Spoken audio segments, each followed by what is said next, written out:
Festival of the Lost has been with us for about nearly a week now. Most of you will likely know what the event is all about. Well, now it's time to grind out those god roll weapons, and we've got some really good ones. So today I'm going to have a look at all of the Festival of the Lost weapons. That includes the Braytech Werewolf, the Horror Story, the Jurassic Green, and also Mechabre, and look at the stats and the perks, plus the god rolls to chase for PVE and PVP, and have a look at how to get them all nice and quickly. Well, if you're new around here or find this useful, don't forget to hit that subscribe button down below for all the latest Destiny 2 content, and turn on notifications by hitting that bell. And roughly 98% of viewers who watch This Week in Video Games aren't subscribed, so subscribe today and never miss an update. Well, before we jump into all the weapons today, it is worth noting that they've been updated with the origin trait called Search Party. This is where the weapon is granted faster aim down sight speed and movement speed while you're aiming down the sights and when no allies are near. I do believe there were some bugs with Search Party being applied to weapons, however, Bungie's team has been on the case with bugs, so hopefully that one has been fixed. Well, without further delay, let's dive into the weapons, and first of all we've got Horror Story. This one is a legendary kinetic auto rifle with a precision frame, meaning the weapon's recoil pattern is much more predictably vertical. Looking at the stats, you've got 29 for impact, 61 for range, 46 for stability, 43 for handling, 47 for reload speed. It's a 450 rounds per minute auto rifle with 32 in the magazine. For PVE, Clean Shot IS, Accurized Round Subsistence and Rampage would be a decent roll. Clean Shot IS gives you a boost to handling and slight increase in the range, and Accurized Rounds increases that range once again. Subsistence partially reloads magazine from reserves, and Rampage increases the damage and stacks up to 3 times. For PvP, Rifle Scope ST, Flared Magwell, Killing Wind and Moving Target would be good. So the Rifle Scope increases range and decreases handling speed. Flared Magwell increases stability and greatly increases reload speed. Killing Wind, really good for PvP. And Final Blows give you that increased mobility, range and handling for a short duration. Finally, you've got Moving Targets to get increased movement speed and target acquisition when moving while aiming down sights. Well, next up we got the Braytech Werewolf. It's another auto rifle. So Braytech Werewolf is a legendary kinetic auto rifle with a precision frame, meaning the weapon's recoil pattern is much more predictably vertical.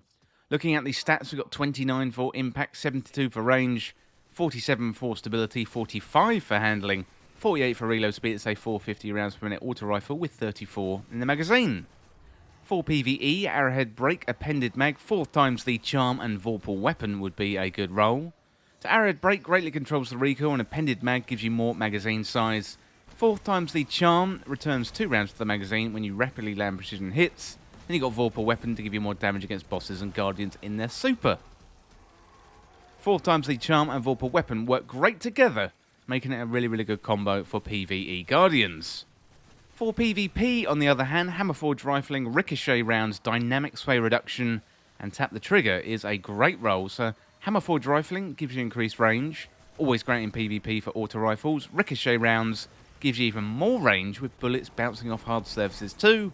Dynamic sway reduction boosts weapon stability, and then you got tap the trigger, even more stability and accuracy on the initial pull of that trigger. Well, next up I think we've got my favourite, and this one is Jurassic Green. This one is a pulse rifle, a legendary energy pulse rifle with a rapid fire frame, meaning deeper ammo reserves. You get a slightly faster reload when the magazine is empty.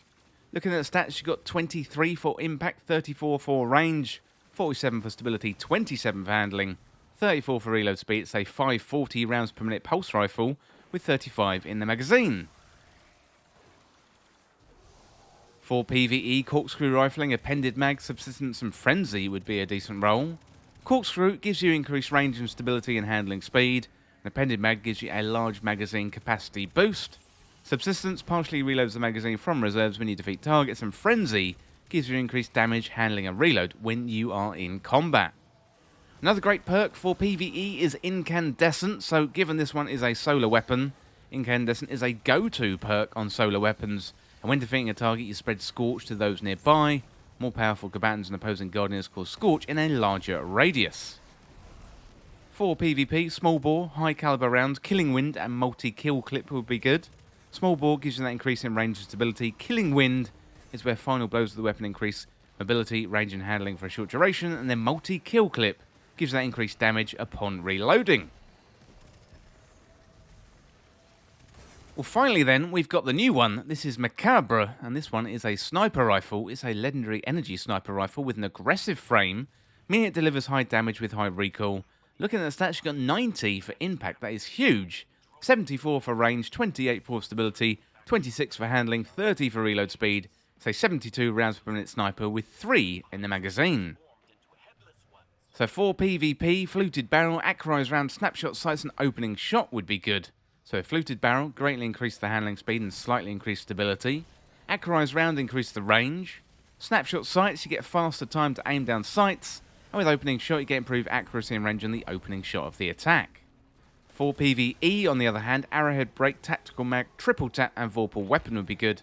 So with arrowhead break, greatly controls the recoil and increases the handling speed. Tactical mag, slightly increases stability and increases reload speed, and slightly increases the magazine size. Triple tap, so rapidly landing precision hits will return 1 round to the magazine. Then you've got vorpal weapons, so increased damage against bosses and vehicles and guardians with their super active.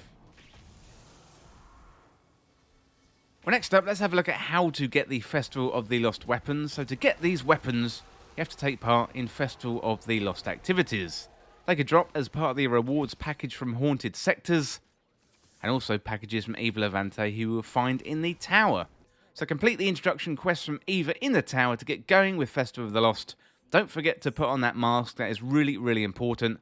Otherwise you're not going to be earning candy or spectral pages, and they are key to earning loot in Festival of the Lost.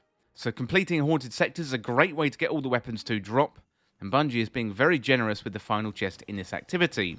To access this, you can go to the tower via the director and check out the Haunted Sectors node. Also, you can stand next to Eva Levante, and there's a node there where you can launch the activity directly from the tower.